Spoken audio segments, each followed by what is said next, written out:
mother and I helped the troopers physically take the child away from the mom. Although it was what was best for the child, it absolutely broke my heart, and I realized then that child custody was not for me. How do you deal with that, Luke?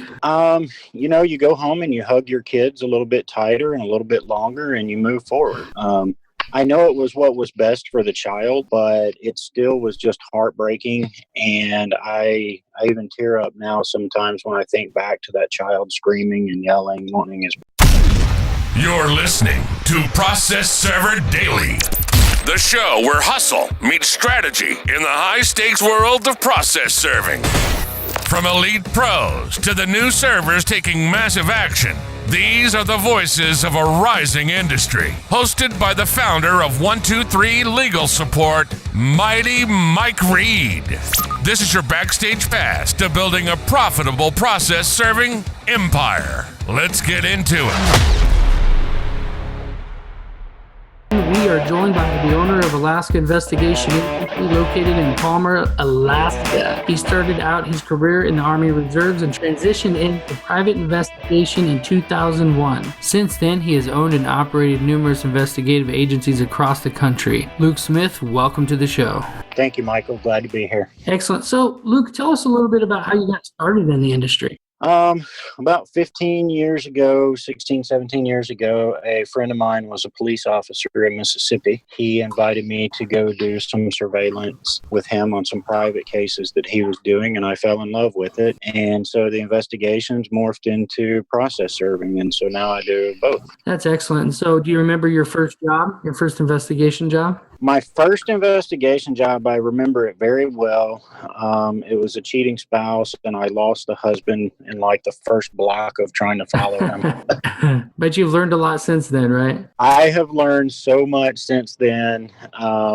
I haven't been burned in quite a while, knock on wood. And I like to think that I'm pretty good at what I do now. That's awesome. So we don't like to focus on the negative stuff. As humans, we get a lot out of the negative and rising out of the negative and going into the positive, like finding your path in life. And so my first question always starts out with, tell us about your worst experience working in the field. My absolute worst experience, I was working a child custody case one time, and I was part of the team that located a mother and I helped the troopers physically take the child away from the mom. Although it was what was best for the child, it absolutely broke my heart, and I realized then that child custody was not for me. How do you deal with that, Luke? You go home and you hug your kids a little bit tighter and a little bit longer, and you move forward. I know it was what was best for the child, but it still was just heartbreaking. And I even tear up now sometimes when I think back to that child screaming and yelling, wanting his mommy. Yeah, as a parent, we always related to our own relationships, and you want to be able to help them. But like you said, it was probably what was best. If the mom spends a few weeks without her kid, a few months without her kid, she might turn things around, So. Absolutely.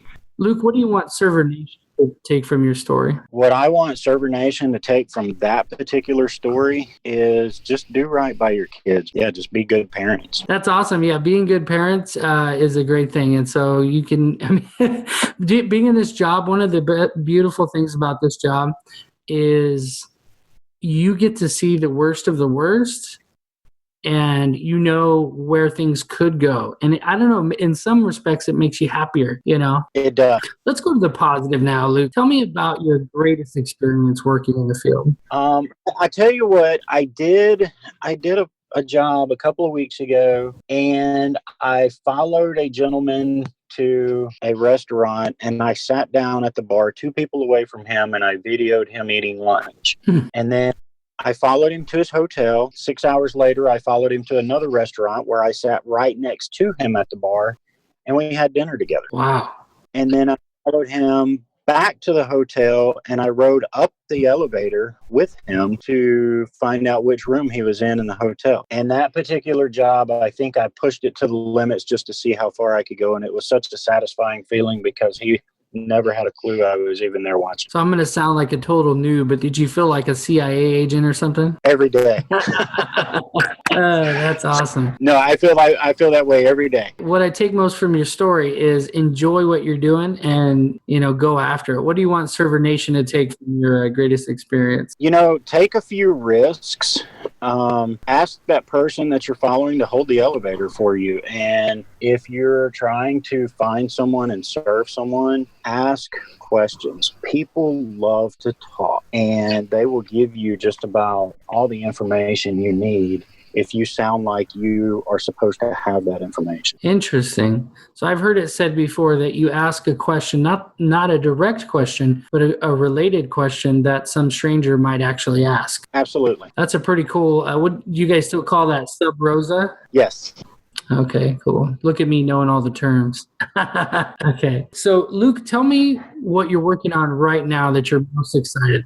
I guess probably one thing that I love that I have coming up is I'm adding a canine unit to my business. That's definitely something worth being excited about. Are you getting a German Shepherds or? I'm getting Belgian Malinois, and actually I have the opportunity to hire a handler that already has 2 Mals that are already trained. Wow. So I'm super excited about that. So Luke, tell me why would you need a canine unit? And I think I know the answer, but could you just tell the audience, as a private investigator, what would you use a canine unit for? There's so many different uses for a canine. Here recently, Alaska has become one of the states that marijuana is now legal. However, you have a lot of corporations up here that it's still against company policy. So we can run the dogs through the companies to ensure that the employees are not breaking policy. There's no law enforcement side to it, but we are not law enforcement officers, so that's okay. The other area is we found that there are a lot of real estate agents that'll have us run the dog through a house to make sure that there's no drugs in the house or there was no meth lab in the house or anything like that, just to limit their liability. Oh, I never thought about that perspective. Just the civil service. Sure. Yeah, absolutely. So we're really excited to get that up and running. We've already nailed down a few contracts. And so we're really excited about that being part of our business. Well, that's definitely worth being excited about. I am excited to hear about how you go and serve people on snowmobile. How does that happen? Yeah, so Alaska offers unique challenges to the lower 48. And, where are you from, Michael? I'm from New Mexico, but I'm based in Chico right now, Chico, California. We're obviously the largest state in the United States. Here's a good comparison. Denver, Colorado has 1.5 million people.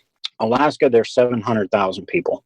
So we're the largest state in America, but we have the fewest people per acre or per square mile even of any other state. And so, of course, if you call me and say, hey, what counties do you serve? We don't have counties. We have boroughs, and we're statewide. But let's say, for instance, I serve the Matanuska-Susitna borough. The Matanuska-Susitna borough is the size of West Virginia. So we have maybe 300,000 people that live in the borough. And so if you could imagine West Virginia and 300,000 people, they're pretty spread out. Wow. So there are hundreds of villages across Alaska that are only accessible in the summertime via plane or boat or four-wheeler. In the wintertime, you either take a plane or a dog sled or a snow machine. And that's just part of what we do. And, we have planes and snow machines and four-wheelers all at our disposal for serving papers and working cases. That's why you feel like a CIA agent when you're out there, because you're getting planes. And you ever jump out of a plane to go serve someone? No. Come on. No, I did jump off of a four-wheeler once. Wow. And then I heard something about a moose chasing you.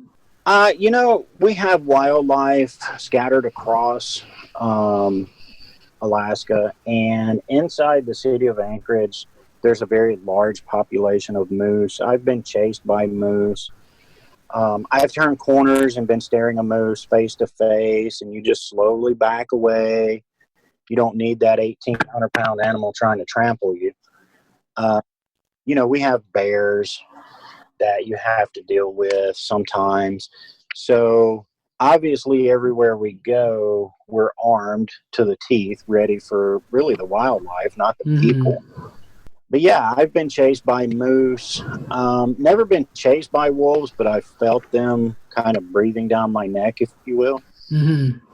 That one was interesting, a little bit scary. The moose aren't really scary. You just know what to expect from them, and you respect them. This was their land first. Mm-hmm. So we're just visitors on their land anyway, and they believe that. It's the truth. Yes, I have video of moose walking down the street in Anchorage in the middle of traffic, and they just do not care. That is awesome. Hey, quick break from the episode to tell you about something that's changing the game for process servers across the country. It's called Mighty Process Servers. And yeah, you can join absolutely free. Inside, you'll get full access to every course, every download, and the educational tools that we use to help process servers build profitable companies. We meet every Tuesday at 1 p.m. Eastern for our live Mighty Mastermind call. Come join the conversation. You can connect with other professionals, post on the discussion board, direct message members, and become part of one of the most engaged communities for process servers. Don't wait. Go to mightyprocessserver.com and join today. Those who get verified get listed and start bidding on jobs same day. Now, let's get back to the show.